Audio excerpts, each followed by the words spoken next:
The town of Portland, Oregon in the spring of 1878 had seen its share of hardships.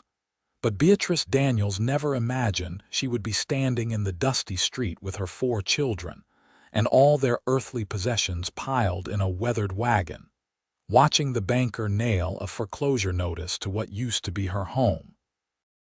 The sound of the hammer echoed in her chest like a death knell, each strike driving home the reality that she had failed to keep a roof over her children's heads just 6 months after burying her husband. "Mama, where are we going to sleep tonight?" 8-year-old Sarah tugged at her worn calico skirt, her blue eyes wide with fear that no child should have to feel. Beatrice looked down at her daughter, then at 10-year-old Thomas standing rigid and trying to be brave, at 6-year-old Emma clinging to her brother's hand, and finally at little 4-year-old Michael, who didn't quite understand what was happening but sensed the tension crackling through the air like summer lightning. She opened her mouth to answer, to offer some reassurance she didn't feel, but the words stuck in her throat like dry bread. "Mrs. Daniels has been given ample opportunity to settle her debts." The banker, a portly man named Henderson with sweat staining his collar despite the mild weather, spoke loud enough for the gathering crowd to hear. "The bank cannot continue to extend credit indefinitely." "My husband died working your brother's lumber mill," Beatrice said, her voice steady despite the trembling in her hands. "He gave his life to this town, and this is how you repay his widow." Henderson's face reddened. "That is unfortunate, but it does not change the financial reality. You have until sundown to clear your belongings from the property." The crowd murmured, some in sympathy, others in the cold calculation of those wondering if they might acquire her furniture cheaply. Beatrice felt the weight of their stares, the judgment and pity mingling into something that made her want to crawl into the earth. She was 26 years old, had married at 18, and had never imagined she would find herself in such circumstances. She began loading what little they owned into the wagon they had managed to keep only because it had been paid for outright. Furniture they couldn't take, clothes packed into 3 battered trunks, a few pots and pans, her grandmother's quilt. The children helped silently, their small faces drawn and pale. "You got somewhere to go." A woman's voice, not unkind but not particularly warm either. Beatrice looked up to see Martha Green, one of the town's more prominent citizens, standing with her hands folded primly. "I will figure something out. The church might take you in temporarily." The words were meant to help, but they stung worse than an outright insult. Charity. She would be reduced to charity her children pitied and whispered about. She straightened her spine. "Thank you, but we will manage." Martha nodded and walked away, and Beatrice returned to her packing, blinking back tears that threatened to spill. She couldn't afford to break down, not now, not when her children needed her to be strong. By mid-afternoon, they had loaded everything. Beatrice climbed onto the wagon seat, Sarah beside her, the other children in the back among their belongings. She picked up the reins, but her hands trembled so badly she nearly dropped them. Where would they go? The church was the only option, but the thought of walking through those doors as a supplicant, begging for a place to sleep, filled her with a shame so profound it nearly choked her. She urged the horses forward, and they began moving slowly down the main street of Portland. People watched from doorways and windows, their faces a blur. She kept her eyes forward, willing herself not to cry, not to show weakness. They were nearly at the edge of town when she heard hoofbeats behind them. She didn't turn, assuming someone was simply passing by on their way out of town. But the rider slowed and matched their pace. "Excuse me, madam." The voice was deep, with a rough edge that spoke of years under the sun and wind. Beatrice glanced over and found herself looking at a cowboy astride a bay gelding. He was somewhere in his early 30s, she guessed, with dark hair that needed cutting and eyes the color of weathered oak. His face was tanned and angular, with the kind of strong features that would have been handsome if they weren't so serious. He wore dusty trail clothes and a worn hat, and there was something in his bearing that suggested competence and strength. "Yes," she tried to keep her voice level. "I couldn't help but notice what happened back there." He gestured toward town with a slight tilt of his head. "Name is Russell Anderson. I have a ranch about 5 miles outside of town. Been working it alone since my brother moved back east last year." Beatrice waited, unsure where this was going, her guard up against whatever this stranger might want. Russell seemed to sense her wariness. He cleared his throat. "My house has empty rooms, more than I need for just myself. I was thinking if you needed a place to stay while you figure things out, you and your children would be welcome." The words hung in the air between them. Beatrice stared at him, certain she had misheard. "I beg your pardon. I know how it sounds," Russell said quickly. "A stranger offering his home to a woman and her children, but I am not suggesting anything improper. The house has separate quarters. My brother and his wife lived in the east wing before they left. 4 bedrooms over there, completely separate from my side of the house. You would have your own entrance, your own privacy." "Why would you make such an offer?" Beatrice asked, suspicion and desperate hope warring in her chest. Russell looked uncomfortable, his hands tightening on the reins. "My mother was widowed when I was 12. She had 4 children to feed and nowhere to turn. A rancher named Douglas took us in, gave us work and a place to live. He didn't have to, but he said helping folks was just what decent people did. I have never forgotten that kindness. I have been meaning to find someone to help with the house and cooking anyway, since I am not much good at either. You could work in exchange for room and board, and I could pay you a small wage besides. It would give you time to get back on your feet." Beatrice looked back at her children. Thomas met her eyes, his young face trying so hard to be brave. Sarah had started crying silently, tears tracking through the dust on her cheeks. Emma and Michael looked small and lost among the piled belongings. She turned back to Russell Anderson. Every instinct told her to be cautious, to question this offer that seemed too good to be true. But what choice did she have? The church would barely tolerate them for more than a few nights, and after that, what? They would end up in some charity home, her children scattered to different families, everything she had left torn away. "This would be a business arrangement," she said firmly. "I would keep house and cook, and you would provide room and board and wages. Nothing more." "Nothing more," Russell agreed immediately. "You have my word as a gentleman, Mrs. Daniels. How do you know my name, small town? Word travels." He paused. "I know your husband died in the mill accident. I am sorry for your loss." Beatrice nodded stiffly, unable to accept condolences without breaking down. "Very well, Mr. Anderson, we accept your offer." Relief flickered across his face, quickly masked. "Follow me then. The ranch is not far." He turned his horse and began riding at an easy pace that her wagon could match. Beatrice followed, her heart pounding with equal measures of fear and hope. She had no idea if she was making a terrible mistake, or if this Russell Anderson might be exactly what he appeared. A decent man offering help to someone in need. The road wound through tall pines and open meadows dotted with wildflowers. The afternoon sun slanted through the trees, painting everything gold and green. After the nightmare of the morning, the beauty of the landscape seemed almost cruel in its indifference.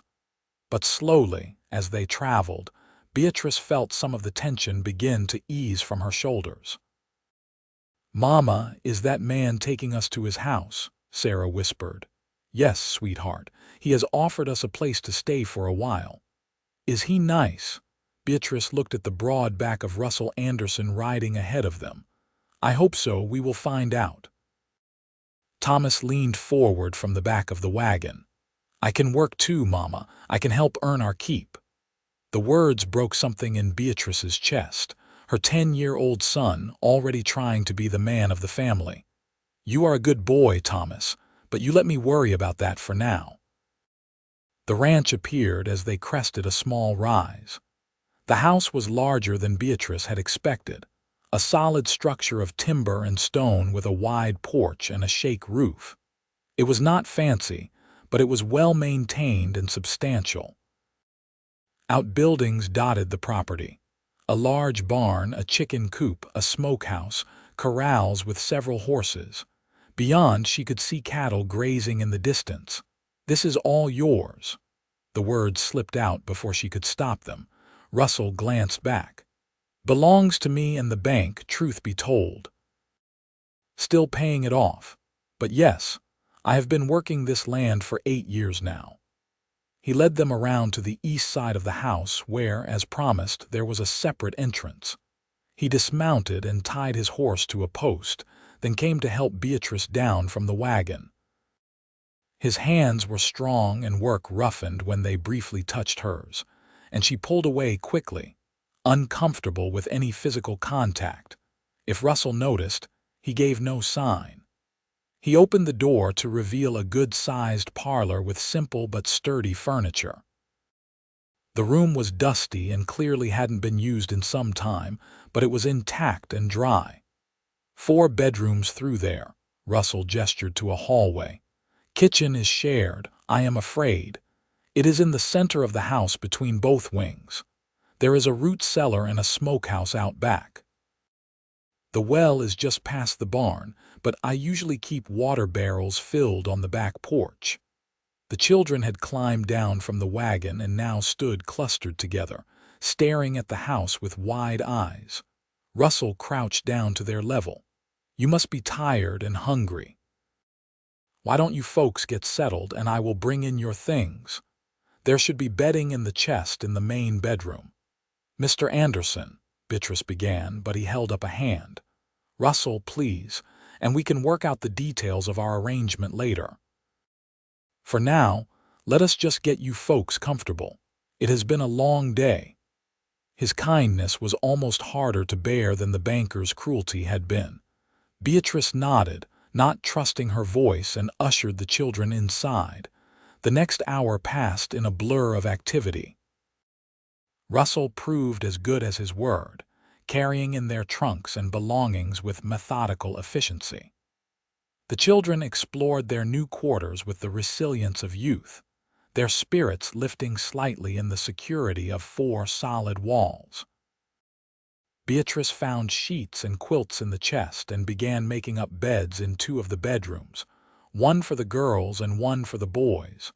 By the time the sun was setting, they had arranged their few possessions and the space was beginning to feel less foreign. Russell knocked on the door frame. "I have supper on if you folks are hungry. Nothing fancy, just stew and biscuits, but there is plenty." They gathered around a large wooden table in the kitchen that sat between the 2 wings of the house. Russell had clearly made an effort, setting out bowls and spoons, though everything was mismatched and worn. The stew was simple but hot and filling, and the children ate with the desperate hunger of those who hadn't eaten since breakfast. Beatrice tried to eat, but her stomach was in knots. She watched Russell instead, trying to take his measure. He was quiet, seeming uncomfortable with the sudden influx of people in his home. He ate steadily, occasionally glancing at the children with an expression she couldn't quite read. "How old are you folks?" Russell asked finally, looking at Thomas. "I am 10, sir. Sarah is 8, Emma is 6, and Michael is 4. That is a good spread of ages. You are the oldest then. I bet you help your mother a lot." Thomas sat up straighter. "Yes, sir, I can do lots of things. I can chop wood and feed chickens and carry water." "I am sure you can.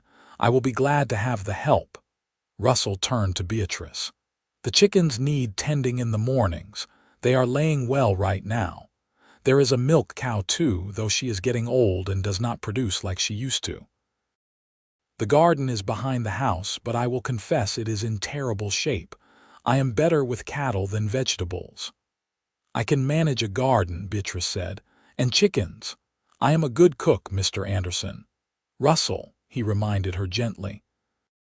She nodded but couldn't quite bring herself to use his first name yet.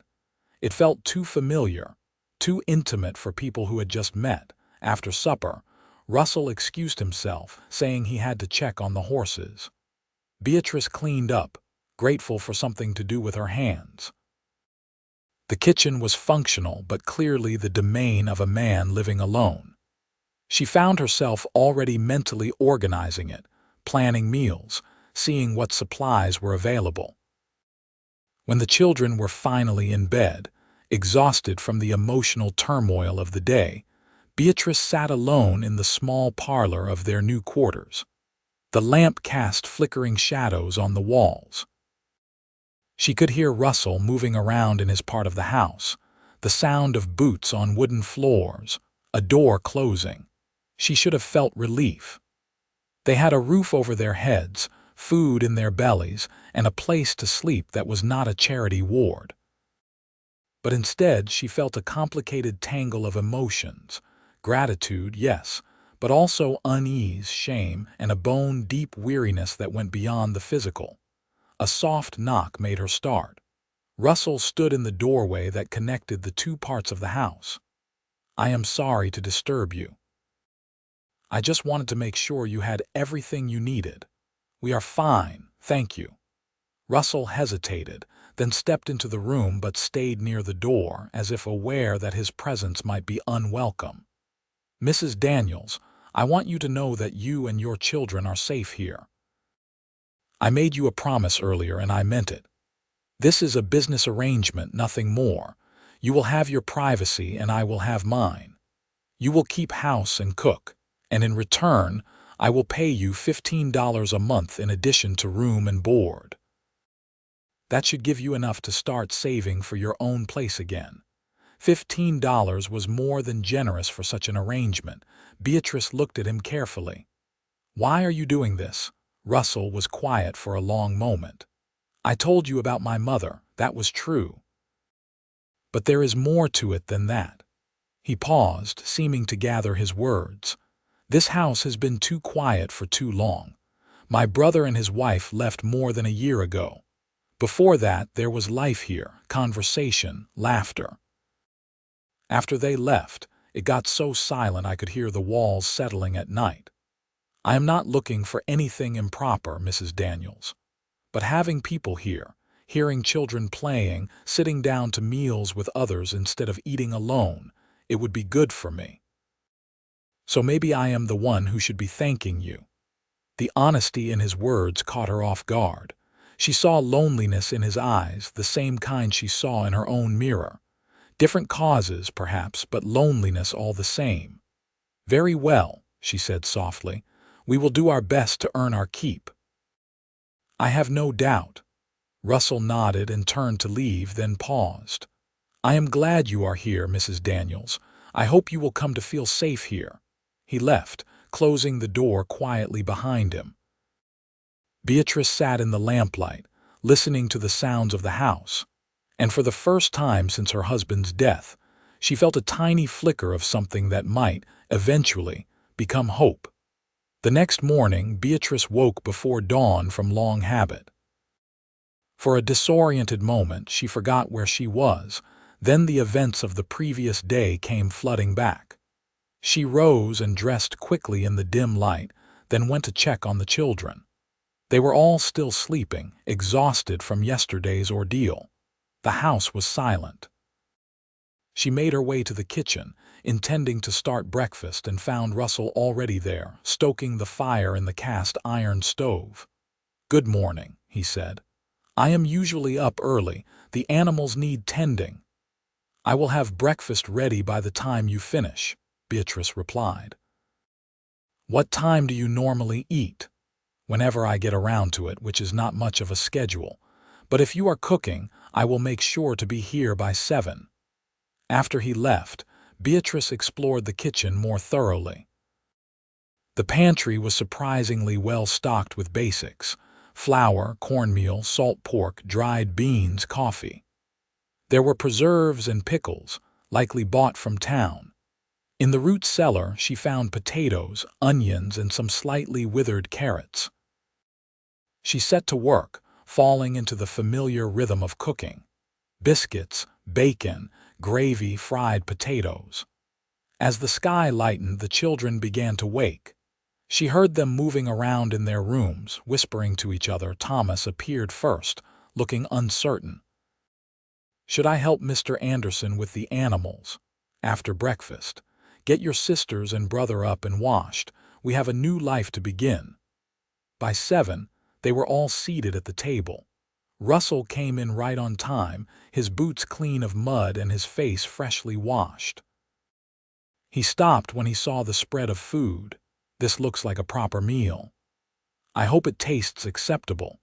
He sat and took his first bite, and his expression transformed. "Mrs. Daniels, if all your cooking is this good, I am going to be a very fortunate man." Despite herself, Beatrice felt a small glow of pride. She was good at cooking, had always enjoyed it, and it felt good to have that skill acknowledged. After breakfast, Russell took Thomas out to show him the chores. Beatrice set the girls to helping clear the table, then began the process of truly settling in. She cleaned the kitchen thoroughly, reorganized the pantry in a way that made sense to her, and began planning meals for the week. The days began to establish a pattern. Russell was up before dawn every day, seeing to the animals and the ranch work. Beatrice cooked breakfast for everyone, and afterward, Thomas would go out to help Russell with whatever needed doing. The girls helped with household chores appropriate to their ages, and even little Michael was given small tasks like gathering eggs, which he took very seriously. Beatrice found herself falling into the work with something like relief. Keeping busy meant she didn't have to think too much about everything she had lost. She cleaned every corner of their quarters, scrubbed floors until they gleamed, washed curtains and beat rugs. She took over the laundry, did the mending, and began trying to resurrect the sorry garden. Russell was unfailingly polite but distant. He ate his meals with them, inquired about the children's well-being, and made sure Beatrice had everything she needed. But he kept to his part of the house otherwise, maintaining the boundaries he had promised. Still, Beatrice found herself noticing things about him. The way he was patient with Thomas, teaching him how to curry a horse or mend a fence properly. How he always made sure to compliment Sarah when she brought him a cup of coffee. The gentle way he spoke to little Michael, never making the boy feel foolish for his childish questions. Russell Anderson was a kind man, she realized, and kindness was rarer than it should have been. 3 weeks passed. The children were adjusting well, their laughter returning gradually. The house felt more lived in, warmer. Beatrice could see Russell relaxing too, the tightness around his eyes easing when he came in for meals. One evening, after the children were in bed, Beatrice was finishing up the dishes when Russell appeared in the kitchen doorway. "Mrs. Daniels, could I speak with you for a moment?" Her hands stilled in the dishwater. "Of course." Russell came in but stayed on the opposite side of the kitchen, maintaining that careful distance. "I wanted to tell you that I appreciate the work you have been doing. The house has not been this well kept in years, and the meals have been excellent. I also wanted to say that you and the children are welcome to stay as long as you need. There is no rush for you to find another place." Beatrice dried her hands on her apron. "That is very kind, but I do not want to impose indefinitely." "You are not imposing. You are earning your keep and then some." He paused. "I also wanted to ask if you and the children would like to go to church on Sunday. I have been going irregularly, but it might be good for the children to have some normalcy." to see other folks. The thought of facing the townspeople, seeing the pity and judgment in their eyes, made Beatrice's stomach clench. But Russell was right. The children needed normalcy, needed to feel part of a community again. Yes, that would be good. I will hitch up the wagon after breakfast then. Sunday arrived bright and clear. Beatrice dressed the children in their best clothes, which were worn but clean and carefully mended. She put on her own Sunday dress, a dark blue calico that had seen better days but was respectable. When she emerged with the children, she found Russell waiting by a wagon that had been washed and polished, the horses groomed until they shone. Russell himself was dressed in clean trousers, a pressed shirt, and a string tie. It was the first time Beatrice had seen him in anything other than work clothes, and she was struck by how different he looked. More like the prosperous rancher he was, and less like the dusty cowboy she had first met. The ride to town was pleasant. Russell told the children stories about the landmarks they passed, and gradually they began to relax. Beatrice found herself relaxing too, lulled by the rhythm of the wagon and Russell's steady, calm presence. The church was already filling when they arrived. Heads turned as Russell helped Beatrice down from the wagon, and she felt the weight of curious stares. Russell seemed to sense her discomfort. He moved to stand beside her, close but not touching, a silent statement of support. Martha Green approached, her eyes sharp with interest. "Mrs. Daniels, how nice to see you. I heard you were staying at the Anderson Ranch." "Yes," Beatrice lifted her chin. "I am keeping house for Mr. Anderson. How fortunate for you both." The words could have been kind or cutting. It was hard to tell. Russell spoke up. "Very fortunate indeed, Mrs. Daniels has been a godsend. The house has not run this smoothly in years." His words, spoken with simple sincerity in front of half the town, somehow made everything respectable. Martha's expression shifted slightly, recognizing that Russell was vouching for Beatrice's reputation. They filed into the church and took seats toward the back. The service was familiar, comforting in its predictability. Beatrice found herself relaxing into the hymns and prayers, letting them wash over her like a balm. Afterward, more people approached to exchange pleasantries. Russell stayed close, his presence a bulwark against potential unkindness. Some folks were genuinely welcoming, others clearly just curious. But by the time they left, Beatrice felt that perhaps, slowly, they could rebuild a place for themselves in this community. On the ride home, Sarah chattered about the other children she had seen, and Thomas talked about a boy who had invited him fishing. Even Emma and Michael seemed brighter. Russell listened to them with a small smile, occasionally commenting or asking questions. Beatrice watched him from the corner of her eye. He was good with her children, better than their own father had been in many ways. Her late husband had loved them, she supposed, but he had also been distant and often harsh, especially with Thomas. Russell was different, patient, encouraging, and genuinely interested in what they had to say.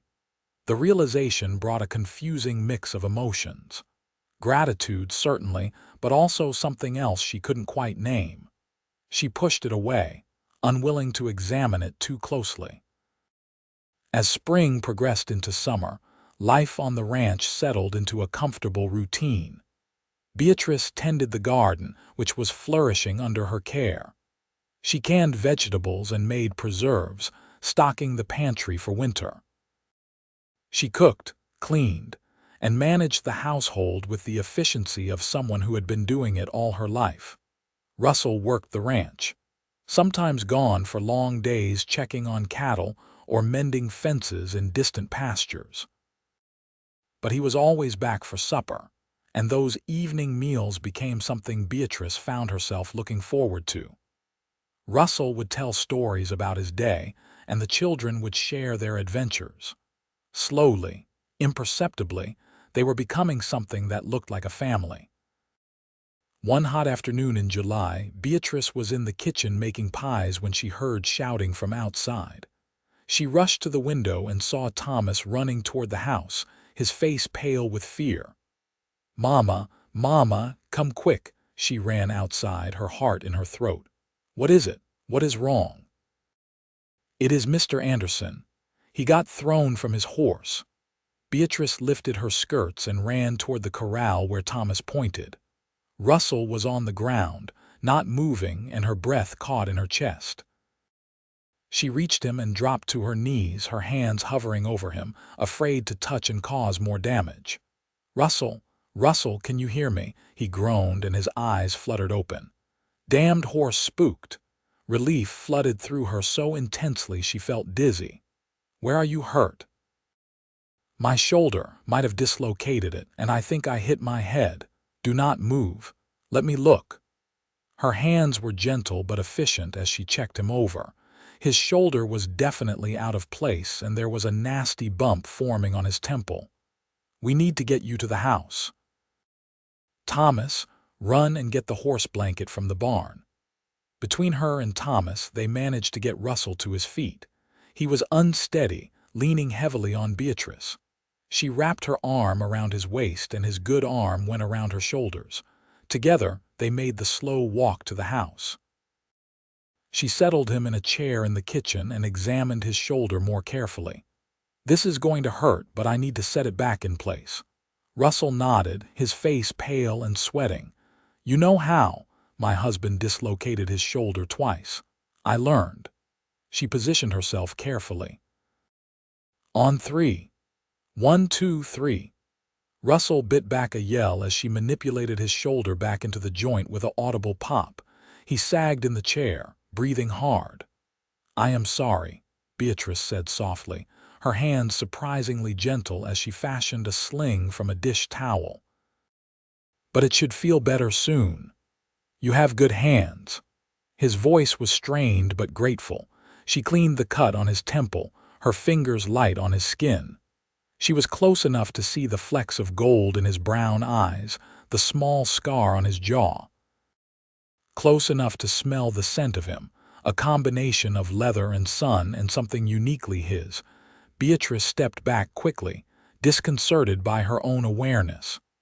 "You need to rest. No work for at least a week while that shoulder heals." "I cannot rest. The ranch does not run itself." "Then Thomas and I will have to manage what we can, and the rest will wait. You are no good to anyone injured worse than you already are." Russell looked like he wanted to argue, but the exhaustion and pain in his eyes won out. "Maybe just for today." She helped him to his room, a space she had never entered before. It was neat and spare, much like the man himself. She pulled back the covers and helped him lie down, propping his shoulder with pillows. "Rest now. I will bring you supper later." As she turned to leave, his good hand caught hers. "Thank you, Beatrice." It was the first time he had used her given name. The sound of it in his voice did something strange to her heart. "You are welcome, Russell." Over the next week, Beatrice found herself caring for Russell in ways that went beyond their business arrangement. She brought him meals, changed the dressing on his temple cut, helped him in and out of shirts when the shoulder proved too stiff. He was a terrible patient, restless and frustrated by his forced inactivity. "I should be out checking the fence line," he grumbled one morning as Beatrice brought him breakfast in bed. "The fence line will still be there next week. Your shoulder needs time to heal. Thomas cannot do all the work himself." "Thomas is doing what he can, and I am helping. The animals are fed, the eggs are collected, and everything else can wait." She set the tray on his lap with a firmness that brooked no argument. "Now eat." Russell looked at her, and something in his expression made her breath catch. "You are a stubborn woman, Beatrice Daniels." "So I have been told." By the end of the week, Russell was up and moving around, though his shoulder was still weak. He came out one evening to find Beatrice wrestling with the pump at the well, which had decided to stop working. She was hot and frustrated, her hair falling out of its pins and her dress damp with sweat. "Let me look at it," Russell said. "You are supposed to be resting that shoulder. It is mostly healed. Besides, I am going crazy sitting around." He examined the pump, then went to the barn for tools. Within 20 minutes, he had it working again. Beatrice watched him work, noting the competent way his hands moved, the concentration on his face. When water gushed out of the pump, she couldn't help smiling. "Thank you. I was about ready to hit it with a hammer." Russell grinned, and the expression transformed his usually serious face. "That is usually my solution too, but it rarely works." They stood there in the golden evening light, smiling at each other, and Beatrice felt something shift between them. Some invisible line had been crossed during the week of his injury, when she had cared for him, and he had let her. The careful distance they had maintained was eroding, replaced by something warmer and more complicated. Russell must have felt it too, because his smile faded, replaced by an expression of uncertainty. "Beatrice, I want you to know that you and the children can stay as long as you like. This is your home now if you want it to be. Russell, I cannot impose on your kindness forever." "It is not kindness anymore," he paused, seeming to struggle with words. "It is more than that." Her heart began to pound. "What do you mean?" But before he could answer, the children came running around the corner of the house, chasing chickens and laughing, and the moment was broken. Russell stepped back, and whatever he had been about to say remained unsaid. That night, Beatrice lay awake in her bed, staring at the ceiling. She knew what was happening. She had felt it building for weeks now, tried to ignore it, tried to tell herself it was just gratitude or loneliness. But she could not lie to herself anymore. She was developing feelings for Russell Anderson. The realization terrified her. Her husband had been dead less than a year. People would talk, would judge. And what if Russell did not feel the same way? What if she was misreading his kindness, seeing something that was not there? She could ruin everything they had built, make the rest of their time here awkward and uncomfortable. But more than all of that, she was afraid of being hurt again. Her marriage had not been happy. She had married young and quickly learned that her husband was a hard man, quick to anger and slow to show affection. She had stayed because that was what women did, had borne his children and kept his house and accepted the scraps of kindness he occasionally threw her way. Russell was different. He was gentle and patient and genuinely kind. But what if that changed? What if getting closer to him revealed flaws she could not see yet? She did not think she could survive another disappointment, another loss. Better to keep things as they were. Safe, predictable, bounded by clear rules and expectations. But her heart, it seemed, had other ideas. August brought scorching heat to the Oregon valleys. The work of the ranch continued relentlessly. Fences to mend, cattle to tend, hay to cut and store for winter. Russell hired on 2 temporary workers to help with the heavy work, young men from town who were glad for the wages. Beatrice cooked for everyone, doing laundry and managing the household. The workers ate in the kitchen with Russell and the family, and she noticed how Russell never treated them as lesser, always spoke to them with respect. One of them, a boy barely 18 named Jack, had a way of looking at Sarah that made Beatrice uncomfortable, even though her daughter was only 8. Russell noticed too and made sure to keep Jack busy far from the house. One evening, after the workers had left for town and the children were in bed, Russell found Beatrice on the porch. She was shelling peas for tomorrow's supper, enjoying the slight coolness of the evening air. "Mind if I sit?" he asked. "It is your porch." "That is not what I meant." But he sat anyway, on the opposite end of the bench, maintaining that careful space between them. They sat in comfortable silence for a while. Beatrice's hands worked automatically, her mind drifting. Russell whittled a piece of wood, the soft scrape of his knife rhythmic and soothing. "Beatrice, can I ask you something?" "Of course." "What was your husband like?" The question surprised her. She was silent for a long moment, considering her answer. "He was a hard man. Worked hard, played hard, lived hard. He was not cruel exactly, but he was not gentle either." "Why do you ask?" Russell was quiet, his hand still on the piece of wood. "I have noticed that you flinch sometimes when I move too quickly. And Thomas, he is always so careful to be good, like he is afraid of punishment. I wondered if your husband was harsh with you." The observation was too astute, too close to truths Beatrice rarely acknowledged even to herself. "He had a temper. He never hit me, but he could be rough with the children when they misbehaved. Thomas bore the brunt of it. I am sorry. It was just the way things were." "I never knew any different." Russell started whittling again. "My father was like that, quick to anger, heavy-handed. It is why I swore I would never raise a hand to a child, never use fear to control people. Respect should be earned, not beaten into someone." Beatrice looked at him with new understanding. "That is why you are so patient with Thomas. He is a good boy. He deserves to feel safe." Russell met her eyes.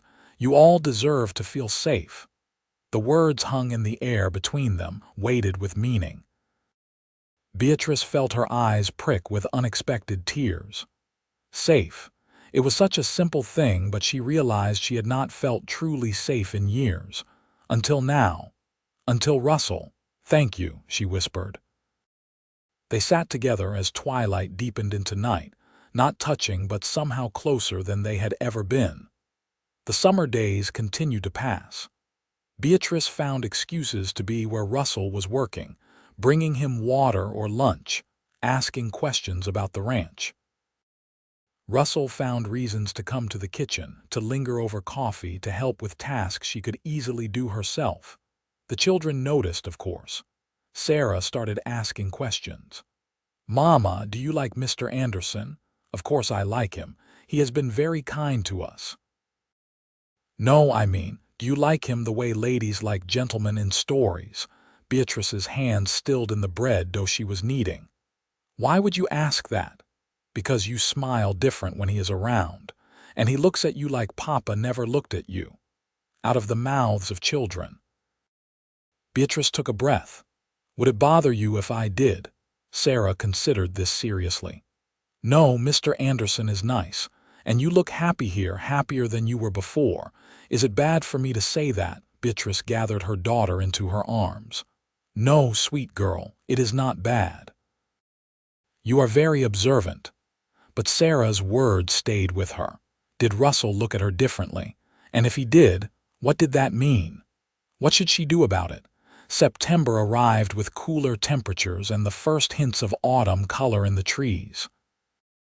The harvest was coming in, and Beatrice worked from dawn to dusk, preserving everything she could for winter. Beans, tomatoes, corn, pickles, jams. Her hands were perpetually stained and wrinkled from the hot water and vinegar, but she took pride in the rows of gleaming jars lining the pantry shelves. Russell brought in a deer, and she spent a day cutting it up and preserving the meat. She made sausages and smoked some of it, saving the hide to be tanned. Nothing was wasted.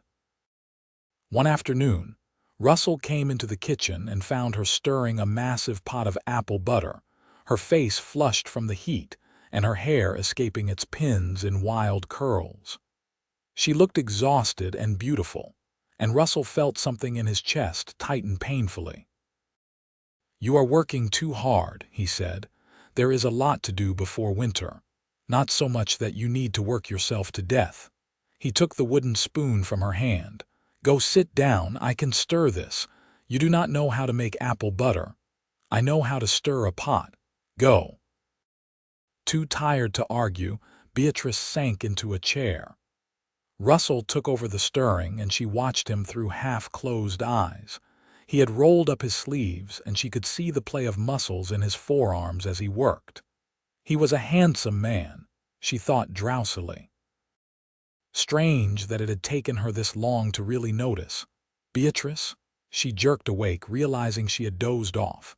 Russell was crouched beside her chair, concern in his eyes. You fell asleep. Come on, let me help you to bed. The apple butter can manage without you for a few hours. You are exhausted. He helped her up, his arm around her waist. She was too tired to protest, letting herself lean into his strength. He walked her to her room and she sat on the edge of the bed.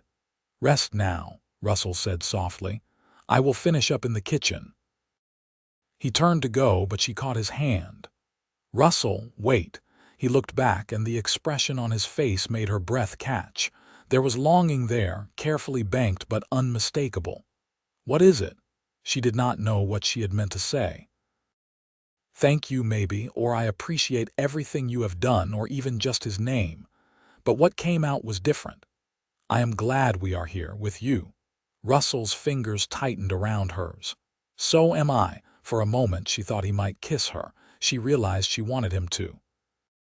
But instead he gently released her hand and left, closing the door softly behind him. Beatrice lay back on the bed, her heart racing. Things were shifting between them, accelerating towards something inevitable.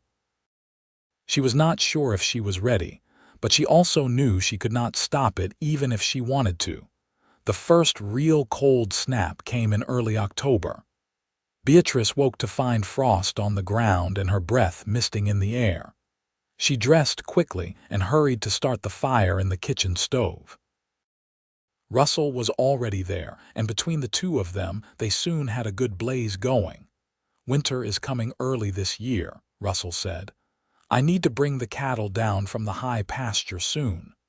How long will that take? 3, maybe 4 days. I have been putting it off because I hate to leave you and the children alone for that long. We will be fine. We have managed before. Not quite the same as being out here with no neighbors for miles. He poured coffee for both of them. But you are right. It needs to be done, and the sooner the better. He left 2 days later, riding out before dawn with supplies for several days in the high country. The house felt empty without him, and Beatrice was surprised by how much she missed his presence. The children felt it too. Thomas walked around trying to be the man of the house, and the girls were quieter than usual. On the 3rd day, a storm blew in. Rain lashed the windows and the temperature dropped. Beatrice kept the fires going and tried not to worry. Russell knew what he was doing, she told herself. He had done this many times before. But as night fell and the storm worsened, her worry grew. The wind howled around the house and rain drummed on the roof like 1,000 fingers. She put the children to bed early and sat in the parlor, trying to sew but mostly just staring at the fire. It was near midnight when she heard hoofbeats. She rushed to the door and flung it open. Russell was there, soaked to the skin and shivering, leading his equally miserable horse. Russell, come in, you will catch your death. Got to take care of the horse first. Then I am coming with you. Together they got the horse into the barn, unsaddled and rubbed down and fed. By the time they made it back to the house, Beatrice was nearly as wet as Russell. She built up the fire while he peeled off his soaked outer clothes. I will make coffee, she said, and you need dry clothes. By the time Russell returned in dry things, she had hot coffee and some leftover stew warming on the stove. He sat at the table, still shivering slightly, and accepted the coffee gratefully. I should not have come back tonight, he said. But the storm was getting worse and I did not want you folks to worry. You could have waited it out. I could have, but I did not want to, he met her eyes. I wanted to be here. Beatrice sat down across from him. The house was dark except for the firelight, everyone else asleep. It felt intimate, just the two of them in the warm kitchen with the storm raging outside. I am glad you are back, she said softly. I was worried. Were you? Yes. She looked down at her hands. More than I probably should have been. Russell reached across the table and covered her hand with his. Beatrice, we need to talk about this. About what? About us. About what is happening between us, her heart hammered. I do not know what you mean. Yes, you do. His thumb rubbed gently over her knuckles. I've tried to keep my distance, tried to maintain boundaries. But the truth is, I have been failing at it for weeks now. Russell, please let me say this before I lose my nerve. I care for you, Beatrice, not as an employer or even just as a friend. I care for you as a man cares for a woman he is falling in love with. The words hung in the air between them. Beatrice stared at him, her mind whirling. He loved her. This good, kind man was falling in love with her. I know it is too soon, Russell continued. Your husband has not been gone even a year, and I know people will talk, will judge, but I cannot help how I feel. You have brought life back to this house, back to me. When I am out on the range, all I can think about is getting back to you. And I see the way you look at me sometimes, and I hope, that maybe you feel something too. Beatrice's eyes were brimming with tears. I do. I am terrified of it, but I do. Russell stood and came around the table. He pulled her to her feet, and for a moment they just stood there, looking at each other. Then, slowly, giving her time to pull away, he cupped her face in his hands and lowered his lips to hers. The kiss was gentle, tentative, a question more than a claim. Beatrice melted into it, her hands coming up to rest on his chest. She could feel his heart pounding under her palms as fast as her own. When they finally pulled apart, both were breathing hard. Russell rested his forehead against hers. I have wanted to do that for so long, he whispered. So have I. They stood there in the firelight, holding each other while outside the storm raged on. But inside, in the warm kitchen, everything was right with the world. The next morning, Beatrice woke with a lightness in her chest she had not felt in years. Russell loved her. She loved him. It seemed impossible, miraculous after everything she had been through. But with the morning light came doubts. People would talk. Her husband had been dead less than a year. By the standards of society, she should still be in mourning, certainly not falling in love with another man. Would the town ostracize her? Would they think less of Russell for taking up with a widow, and what about the children? They liked Russell, seemed happy here, but how would they feel about him becoming more than just their employer? Thomas especially might feel like Russell was trying to replace his father. She needed to talk to the children, needed to know how they would feel. But the prospect filled her with trepidation. Russell must have sensed her uncertainty because he did not push, did not demand anything.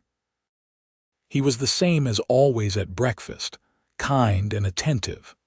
But his eyes, when they met hers, held a warmth that made her insides flutter. After breakfast, when Russell had gone out to work and the girls were playing, Beatrice sat down with Thomas. Her oldest son was growing fast, already showing signs of the man he would become. Thomas, I need to talk to you about something important. He looked up from the harness he was mending, immediately serious. What is it, Mama? How do you like living here? I like it a lot. Mr. Anderson is teaching me so much, and I feel like I am really helping, like I am useful. And how do you feel about Mr. Anderson himself? Thomas considered this. He is a good man, fair and patient. He is different from Papa. Does that bother you? No. Thomas looked down at the leather in his hands. Papa was hard sometimes. He yelled a lot, and I always felt like I was disappointing him. Mr. Anderson makes me feel like I am doing okay, like I am good enough. I like that. Beatrice's heart ached. Your papa loved you, Thomas. He just did not always know how to show it. Maybe, but Mr. Anderson, he shows it easy, and I have seen how he looks at you, Mama, and how you look at him. So even Thomas had noticed. And how do you feel about that? Thomas met her eyes. I think it would be good for all of us. You deserve to be happy, Mama, and he does too. Tears spilled down Beatrice's cheeks. She pulled Thomas into a hug. You are wise beyond your years. Does this mean Mr. Anderson is going to be our new papa? I do not know yet. We are just figuring things out. But I wanted you to know what was happening, and I wanted to know if it would bother you. It does not bother me. Thomas pulled back and gave her a rare smile. I hope it happens, actually. Similar conversations with Sarah and Emma yielded much the same results.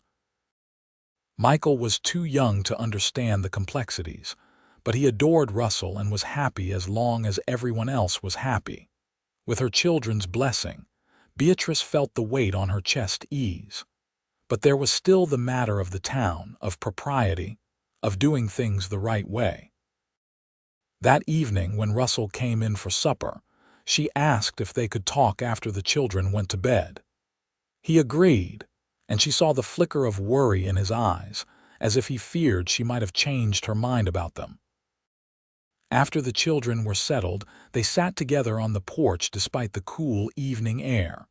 Russell had brought a quilt, and he draped it over both their shoulders, the gesture pulling them close together. "What did you want to talk about?" Russell asked. "I talked to the children today." "About us." Russell tensed, "and they are happy about it. Thomas especially gave his blessing." "That is good. I was worried about that." Russell relaxed slightly. "But there is the matter of propriety. People will talk if we start courting openly this soon after my husband's death." Russell was quiet for a moment. "I know, and I will not do anything to damage your reputation. We can wait if that is what you need. I am not going anywhere." His willingness to put her needs first made her love him even more. "I do not want to wait. I have spent too much of my life doing what other people think I should do. But I also do not want to cause problems for you or the children. Then we will be discreet. We are living under the same roof anyway, so people will talk regardless. But we do not have to announce anything, do not have to make it official until you are ready.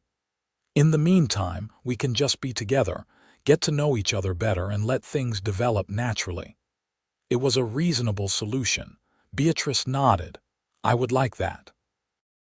Russell smiled and pulled her closer, and she rested her head on his shoulder. They sat like that for a long time, watching the stars come out, comfortable in each other's presence. The weeks that followed were some of the happiest of Beatrice's life. She and Russell stole moments together whenever they could. Early mornings before the children woke, late evenings after they were in bed, stolen kisses in the barn or the pantry. They talked for hours, sharing their histories, their dreams, their fears. Russell told her about growing up poor, about his mother's struggle to feed 4 children alone, about the kindness of the rancher who had taken them in.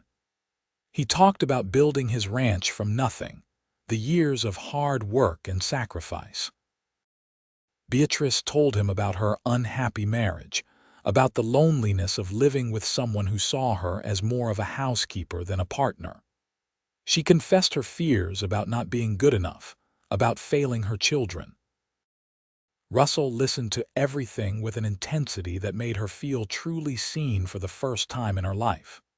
And in return, she listened to him, learning the heart of the quiet man who had opened his home to her.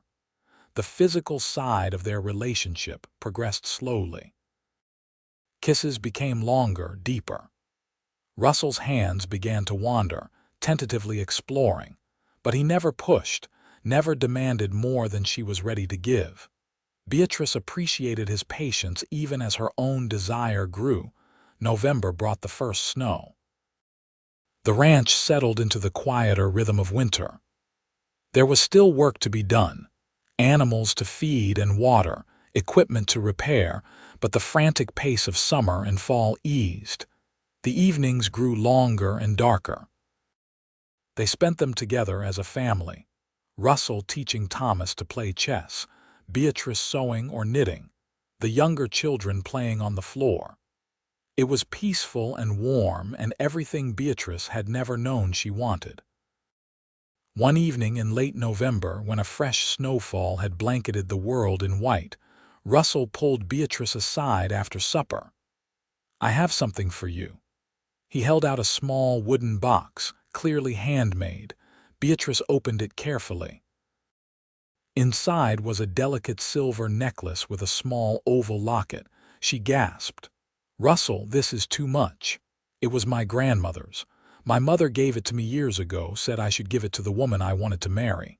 He met her eyes. "I want you to have it." Beatrice's hands trembled. "Are you asking me to marry you?" "Not yet. Your husband has not been dead a full year, and I know you need more time. But I am telling you that I intend to ask when the time is right. This is a promise, Beatrice. A promise that I am committed to you, to us, to building a life together." Tears streamed down her face. "Help me put it on." Russell fastened the necklace around her throat, his fingers gentle. She touched the locket, feeling its weight, the promise it represented. That night, for the first time, Russell stayed with her. They did not consummate their relationship, not yet, but they lay together in her bed, fully clothed, holding each other as the snow fell outside. It felt sacred, this intimacy, this trust. "I love you," Beatrice whispered into the darkness. "I love you too," Russell replied, his arms tightening around her. "I will love you for the rest of my life." December brought Christmas preparations. Beatrice had little money for presents, but she threw herself into making the holiday special. She baked cookies and cakes, strung popcorn garlands, and helped the children make small gifts for each other. Russell went into town and came back with a small pine tree, which they decorated with paper chains and candles. On Christmas morning, there were simple presents. A new doll for Emma, a slingshot for Michael, a real pocketknife for Thomas, and hair ribbons for Sarah. For Beatrice, Russell had bought fabric for a new dress, a luxury she had not indulged in for years. And for Russell, Beatrice had made a new shirt, hand-sewn with tiny, careful stitches, the collar embroidered with his initials. They spent the day together, cooking an enormous meal and playing games. The children were happy and carefree, and Beatrice realized that this ordinary domestic happiness, was all she had ever really wanted. That evening, after the children were asleep, she and Russell sat by the fire. She was leaning against him, his arm around her shoulders. "Thank you for this," she said softly. "For giving us a home, for giving us a family. You gave me a family too. This house was so empty before you came. Now it is full of life and laughter. I am the one who should be thanking you." She turned in his arms and kissed him, pouring everything she felt into it. Russell responded with equal passion, and they lost themselves in each other for a long, sweet moment. When they finally broke apart, both were breathing hard. Russell rested his forehead against hers. "I want you," he said roughly. "God, Beatrice, I want you so much. I want you too." She took a breath. "But not yet, not until we are properly married. I know it seems old-fashioned, but it matters to me." "Then that is how it will be." He kissed her forehead. "I can wait." "You are worth waiting for." As winter deepened, life continued its steady rhythm. The ranch was snowed in for weeks at a time, and they became their own small world. Beatrice had never been happier.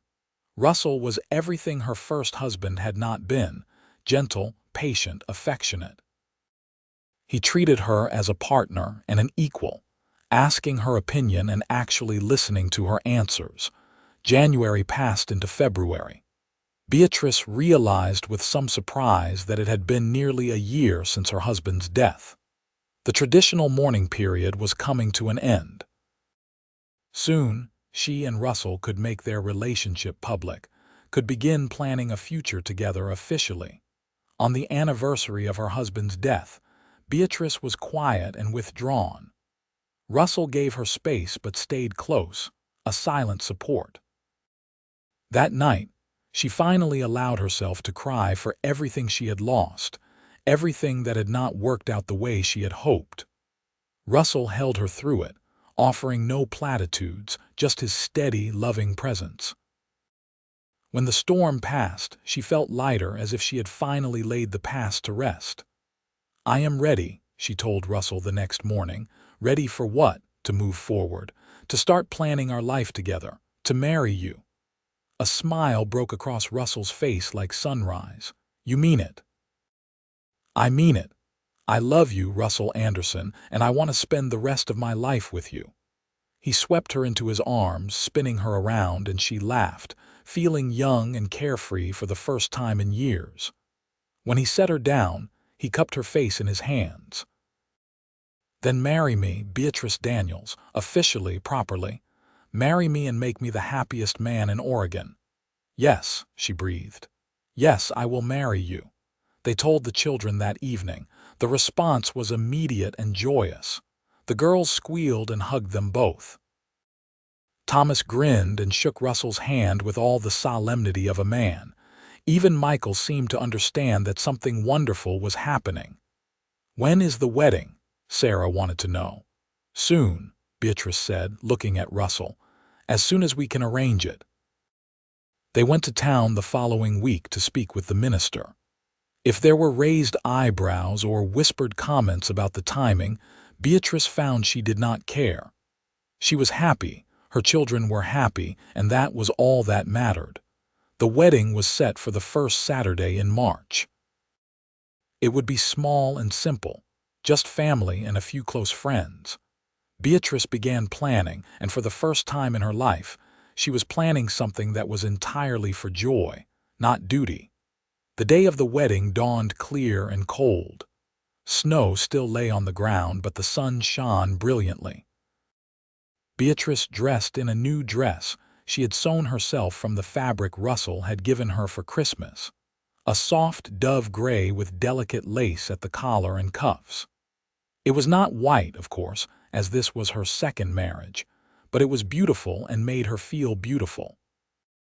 Sarah helped her pin up her hair, weaving in some of the ribbons Russell had bought her. Emma picked wildflowers that somehow survived in sheltered spots and made a small bouquet. Even Michael helped by staying clean for longer than 5 minutes. Thomas appeared in the doorway of her room, looking uncomfortable in his Sunday suit. "Mama, can I talk to you?" "Of course, sweetheart. I just wanted to say that I am happy for you. And I think Papa would be happy too that you found someone good. Russell will take care of you, take care of all of us. I know he will." Beatrice hugged her son tightly. "Thank you for saying that. It means the world to me." They rode to town in the wagon, all dressed in their best. The church was small but warm, heated by a pot-bellied stove. A handful of neighbors had gathered, people who had come to respect Beatrice and Russell over the past months. Russell was already there, standing at the front of the church with the minister. He wore a new suit, his hair neatly combed, his face freshly shaven. When he saw Beatrice, his eyes lit up with such love and joy that she felt her breath catch.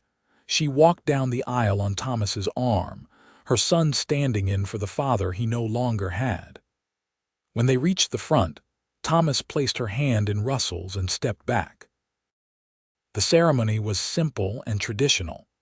They spoke their vows clearly, looking into each other's eyes, meaning every word.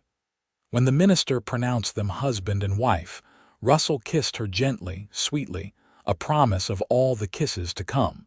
The small congregation cheered. Sarah and Emma threw flower petals they had brought despite the season. Michael clapped his hands, and Beatrice felt a happiness so pure and complete that it brought tears to her eyes. They had a modest reception at the church, with cake and coffee and much well-wishing.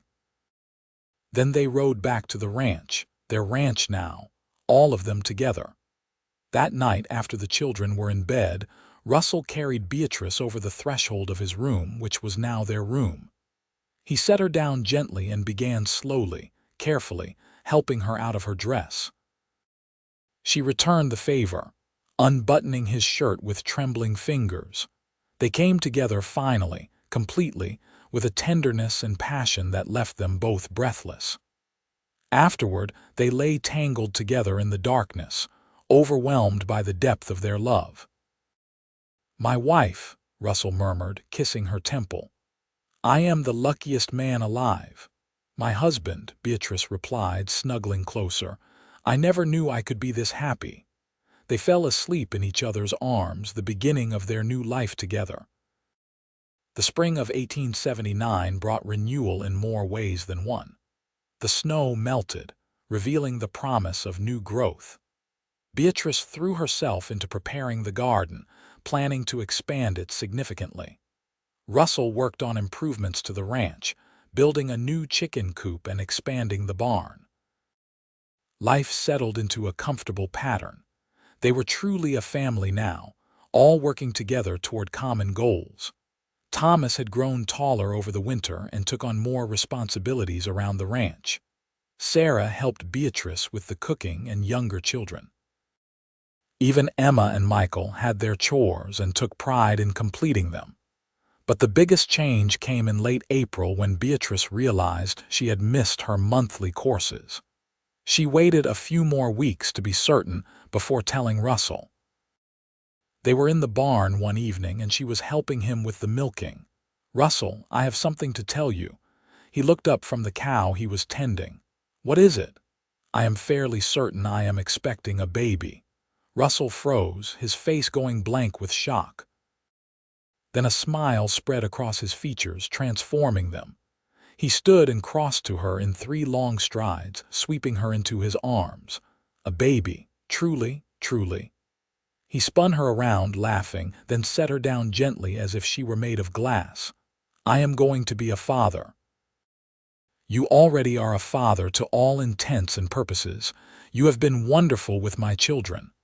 "Our children," Russell corrected. "They are ours now, but a baby our baby from both of us. It is a miracle." They told the children that evening. The girls were excited at the prospect of a baby to play with. Michael was curious about what a baby brother or sister might be like. Thomas was thoughtful. "Will you love the new baby more than us?" he asked quietly. Russell immediately crouched down to look Thomas in the eye. "I could never love any child more than I love you. You, Sarah, Emma, and Michael are my children now, just as much as this baby will be. Nothing will change that. Do you understand?" Thomas nodded slowly. "I think so. You can trust me on this, Thomas, I promise you." And because Russell had never broken a promise to any of them, Thomas believed him. The summer was busy. Beatrice's pregnancy progressed well, though the heat made her uncomfortable. Russell was attentive to the point of being overprotective, constantly worrying that she was working too hard. But Beatrice was healthy and strong, and she refused to be treated like an invalid. The garden flourished under her care, yielding vegetables in abundance. The cattle thrived, and Russell hired more help for the heavy work. Money was still tight, but they were managing, building toward a stable future. In the evenings, Russell would place his hand on Beatrice's swelling belly and feel their child move. The wonder on his face never failed to move her. This strong, capable man was humbled by the miracle of new life. They talked about names, about the future, about their hopes and dreams. Russell wanted to expand the ranch, maybe buy more land. Beatrice dreamed of the children all growing up healthy and happy, of a house full of love and laughter. September brought the first signs of labor. Beatrice had sent for the doctor in town, and he arrived just in time. The birth was long and difficult, but Beatrice was strong, and Russell stayed by her side the entire time, holding her hand, wiping her forehead, murmuring encouragement. Finally, as the sun was setting, their son was born. He was healthy and strong, with a powerful cry that announced his arrival to the world. "A boy," the doctor said, placing the squalling infant in Beatrice's arms. "Congratulations." Beatrice looked down at her son, then up at Russell. Tears streamed down both their faces. Russell leaned in to kiss his wife's forehead, then gently touched his son's tiny hand. "What should we name him?" Beatrice asked. Russell thought for a moment. "Robert, after my mother's father, who was a good man. Robert Joseph Anderson." Robert, Beatrice repeated, I like it. Hello, little Robert. The baby quieted at the sound of his mother's voice, his tiny face scrunching up adorably. Russell gazed at his son with an expression of such awe and love that Beatrice fell in love with him all over again. The other children were allowed in to meet their new brother. They gathered around the bed, peering at the tiny infant with wonder. He is so small, Sarah breathed. You were all this small once, Beatrice told them. Can I hold him? Emma asked. With supervision, each of the children got a chance to carefully hold baby Robert.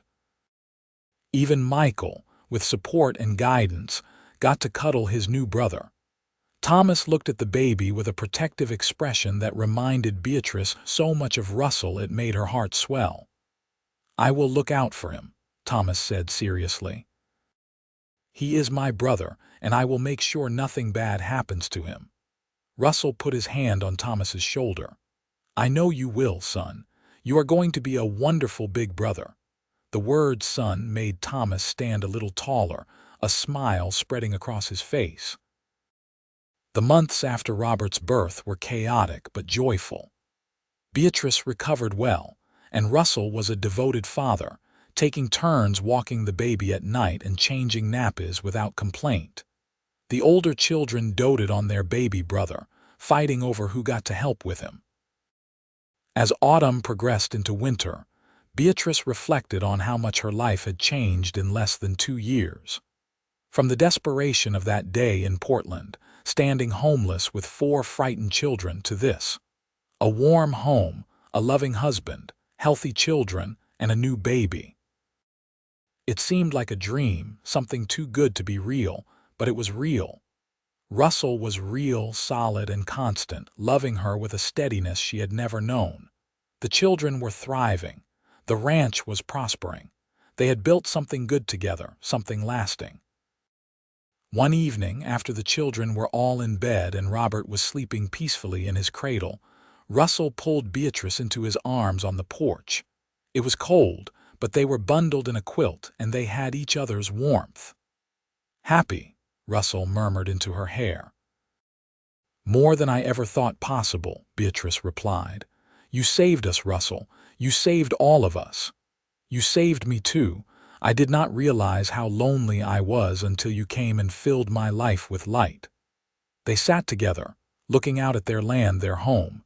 Inside, their children slept safely. The future stretched before them, full of promise. I love you, Beatrice said. I love you too, always. And in that moment, with the stars bright overhead and her husband's arms around her, Beatrice knew that she had finally found where she belonged. The years that followed were not always easy, but they were good. The ranch continued to grow and prosper. Thomas grew into a fine young man, eventually taking over much of the day-to-day running of the ranch. Sarah became a teacher in Portland, but she visited often. Emma married a neighboring rancher's son and settled nearby. Michael decided to go east for college, the first in the family to do so, and everyone was proud. Robert grew into a sturdy boy who adored his older siblings and followed his father everywhere. Russell taught him everything he knew about ranching, and the boy took to it naturally. In 1882, Beatrice gave birth to another child, a daughter they named Rebecca. And 2 years later, another son, Ryan. The house that had once been too empty was now full to bursting with life and love. Russell and Beatrice grew older together, their love deepening with each passing year. They faced hardships as all families do: drought years, sick animals, children's illnesses, the inevitable challenges of life. But they faced everything together, their partnership unshakable. On their 10th anniversary, Russell took Beatrice back to the church where they had married. They stood in the same spot where they had spoken their vows, and Russell pulled out the wedding ring she wore and looked at it thoughtfully. 10 years, he said. The best 10 years of my life. Mine too. Do you ever regret it? Taking a chance on a cowboy who showed up out of nowhere and offered you his home? Beatrice looked at her husband, seeing the traces of gray in his hair, the lines around his eyes, the strength and goodness that radiated from him. Not for a single moment. "You are the best thing that ever happened to me, Russell Anderson." He kissed her then, as he had on their wedding day, a promise renewed. And Beatrice knew that whatever the future held, they would face it together, their love a constant in an ever-changing world. By the late 1880s, the children were mostly grown. Thomas was married with a child of his own, living on the eastern portion of the ranch that Russell had deeded to him. Sarah had married a banker from Portland and had 2 children. Emma and her husband lived close by, and their children played with Robert, Rebecca, and Ryan constantly. The ranch had grown to become one of the most prosperous in the region. Russell and Beatrice had worked tirelessly to build something that would last, something they could pass on to their children and their children's children. One spring evening in 1890, Russell and Beatrice sat on their porch watching the sunset. Robert was out checking the cattle with his friends. Rebecca and Ryan were playing in the yard, their laughter floating on the evening air. "Do you remember the day we met?" Beatrice asked. Russell smiled. "Of course. You were sitting on that wagon looking like the world had ended. And I thought to myself, that woman needs help and I have empty rooms. Best decision you ever made, second best. The best was asking you to marry me." He took her hand and raised it to his lips. "You made my house a home, Beatrice. You gave me a family. You gave me a life worth living." Tears pricked Beatrice's eyes. "And you gave me hope when I had none. You showed me what love could really be." They sat together as they had so many evenings before, watching their land, their children, the life they had built. The sun set in a blaze of gold and orange, painting the sky in colors of promise. Inside the house, the dinner table was set, waiting for them. The kitchen smelled of bread and roasting meat. Pictures lined the walls. The children at various ages, Christmas celebrations, branding days, birthdays. A whole life captured in images. This was what Russell had offered that day 12 years ago when he had ridden up to a desperate widow with 4 children and no prospects. Not just empty rooms in a house, but a home. Not just shelter, but love. Not just survival, but a life worth living. And Beatrice, who had taken a leap of faith on a cowboy she did not know, had found everything she had ever hoped for and more. She had found safety, security, family, and a love that would last until the end of their days. As the stars began to appear in the darkening sky, Russell pulled Beatrice to her feet. "Come on, wife. Let us go inside and have supper with our family." "Our family," Beatrice repeated, savoring the words. "Yes, let us go home." And hand in hand, they walked into their house, into their life, into the future they had built together from nothing but courage, kindness, and love.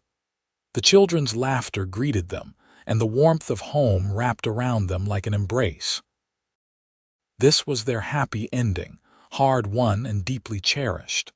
And it was more than either of them had ever dared to dream of on that long-ago spring day when a widow met a cowboy who said his house had empty rooms.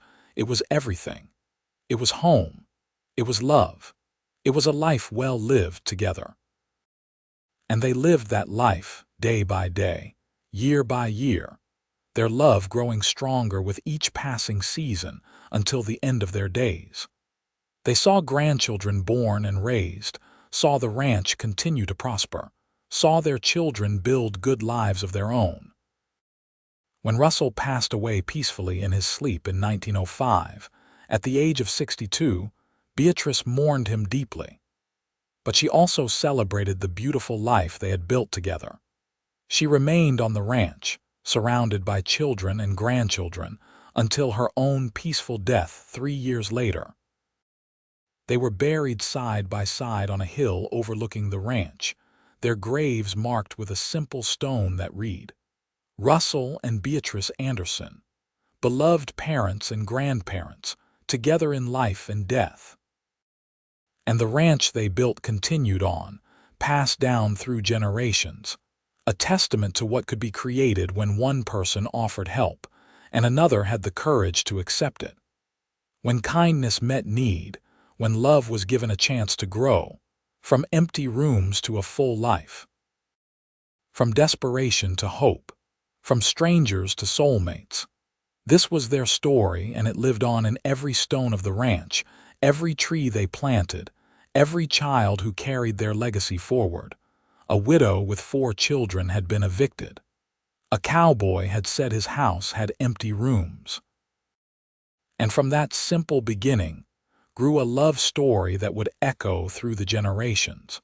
A reminder that sometimes the greatest adventures begin with an act of simple human kindness.